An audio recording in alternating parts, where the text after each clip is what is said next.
Please welcome to the stage, Donna Bailey!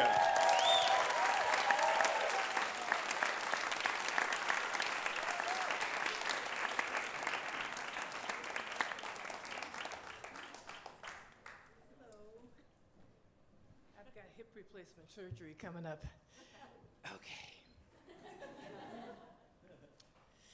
When I first became aware of Margot, I was in the 8th grade. I knew who she was. She lived in my neighborhood. We had gone to the same grade school together. But I didn't become really aware of her until 8th grade. I wouldn't describe her as pretty, but she was very cute. She had a gorgeous figure, and she wore very tight sweaters and very tight skirts. And when she walked down the street, her behind would go back and forth and back and forth, because Margot really liked the boys. And the boys liked her. Now, back in the 60s, a lot of black guys, and even now, had their own rap, which was the way that they would greet you when you asked them how they were doing. I'll give you an example. My father, anybody saw him or called him, say, "How you doing?" And he would say, "Oh, I'm just sitting here with the chickens. Just sitting here with the chickens." I never knew what the hell that meant. I have never seen my father with any chickens. My oldest brother, who was a pothead, whenever you would, somebody would greet him, he would say, "Oh, I'm pretty fair for a square." Get it? Fair, square. And there was one boy, George, who he had a different rap for whoever it is he ran into. And the rap that he would give me would be, I'd say, "How you doing, George?" And he would say, "I'm Superman, able to leap tall buildings with a single bound. And you, baby?" Black guys. Well, Margot had her own rap, too. She was the only girl I knew who had her own rap. It was very unusual. So when you would see her, she would say, "I'm the player. I play the field. I play the field." Because you see, Margot really liked the boys. Now, back in those days, we used to have house parties, and the house parties were always in the basement. You had like maybe a red light bulb or blue light bulb. You had a record player. Margot was a very good dancer, but she was also good at something else. If you know what a basement looks like, that's where the furnace is, and there's a little crawl space by the furnace. And she would go into that crawl space and she would make out with whatever boy wanted to make out with her. We all knew this. One night I was at a party with her, and her brother, her oldest brother, showed up. Tall, mean. He didn't speak to anybody. He walked over to the record player, took the needle off the record, said, "Okay, let's listen up, listen up. I'm looking for my sister. I know she's here." One of the boys pointed to the furnace, and he said, "Okay, come on out, Margot. You gotta come out." And she slowly walked out. Her hair was askew. Her blouse was unbuttoned. Her skirt was wrinkled. She walked really slowly up the stairs, and when she got to the top, she waved. "Bye, y'all. I love you all." like she was some kind of movie star or something. And then one of the boys would murmur, "Yeah, Margaret, we love you too." And the boys would snicker, her brother would frown, and the girls would look down at our feet, embarrassed. "Oh my God, I can't believe he said that. That is so nasty. Oh, that's so disgusting. Oh my God, oh my God, oh my God." There was a comical side to Margot, and that had to do with French class. Mrs. Bump was the French teacher at West Junior High School in Akron, Ohio. And she would greet each student as they came in. "Bonjour, mademoiselle. Bonjour, monsieur." And we had to answer her. "Bonjour, Madam Bump."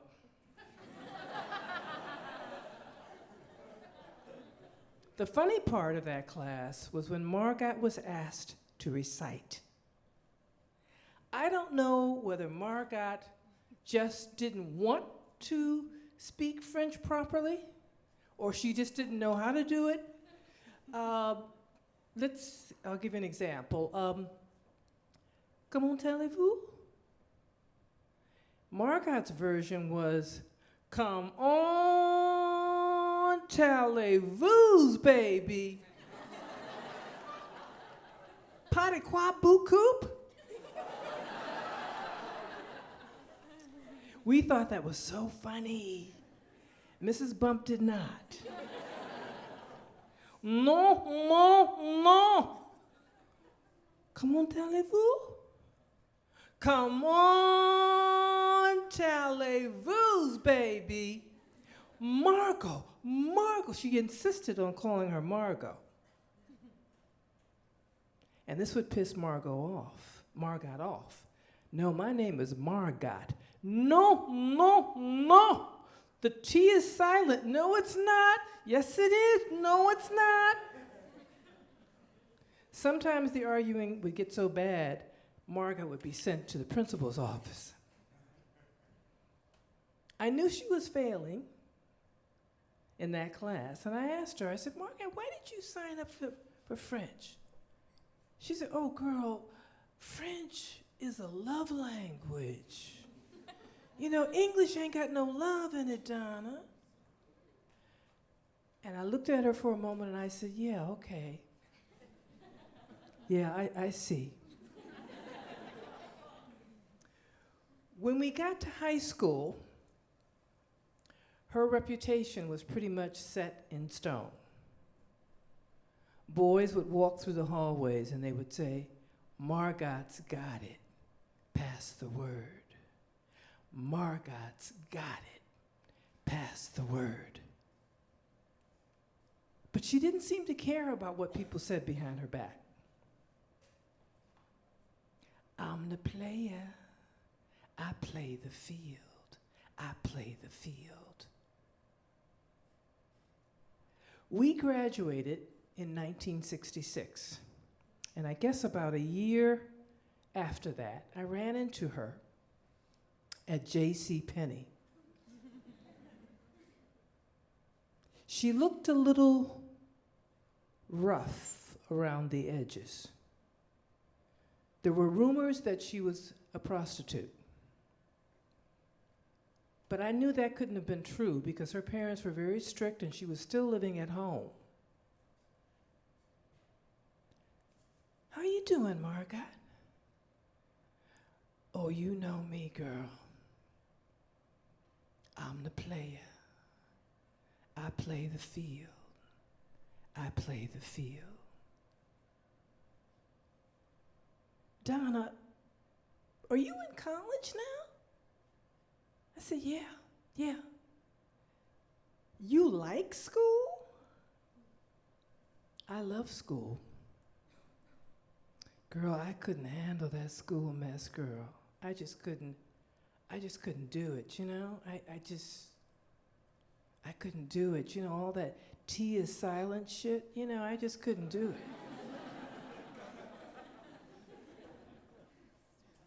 "Donna, why don't you call me so we can hang out? You and I just hang out, okay? Call me. Okay, Margot. I'll call you. But I knew I wasn't going to call her. Margot was the girl that our parents told us not to hang out with. Margot had a bad reputation. About 6 months later, Margot died. There were rumors that she had died of a botched back alley abortion. The truth was that she died of an aneurysm. Here one moment, gone the next. I have never talked to anybody who went to her funeral. I never read any announcement. Nobody knew where it was. She was only 19. People in Akron, Ohio still badmouth her after all these years. And when they do, I make a point to stand up for her. And there's a reason why I do that. Because you see, I was a lot like Margot. I like the boys too. But the difference between Margot and I is that I kept my virginity until my wedding night, which is what girls did back then. I had a bad girl sensibility, but I wanted a good reputation. I kept my grades up and my legs closed. But I spent a lot of hours on couches kissing and making out with boys. I mean, I would kiss so much sometimes I thought my lips were gonna fall off. I liked the boys too. But there was another reason. I was born out of wedlock in 1948. That's a big scandal back then if a woman had a child out of wedlock. My mother was thrown out of the house when she was 7 months pregnant with me. Now, she redeemed her reputation when she married a man who adopted me. So in the court of public opinion, she was a missus, so she was fine. But in the court of her family, she was still a bad girl. And because I looked so much like my mother, I was a bad girl too. Oh, she's just like her mother. She's so hot to trot. Well, you know what? I was hot to trot. But I cared about my reputation. I didn't want boys going through the school saying, Donna's got it, pass the word. Donna's got it, pass the word. And my mother had sat me down and she had lectured me because she could see I was boy crazy. And she said, yeah, boys want what they want, but when they get what they want, they won't respect you in the morning. I didn't want to bring more shame onto the family. I thought, what if I have sex and I get pregnant? I was terrified of that. But Margot was my spirit animal. She was. I loved her daring, her boldness, and I also disliked the fact of the double standard that said that boys could do whatever they wanted to do, but a girl had to wait until her wedding night.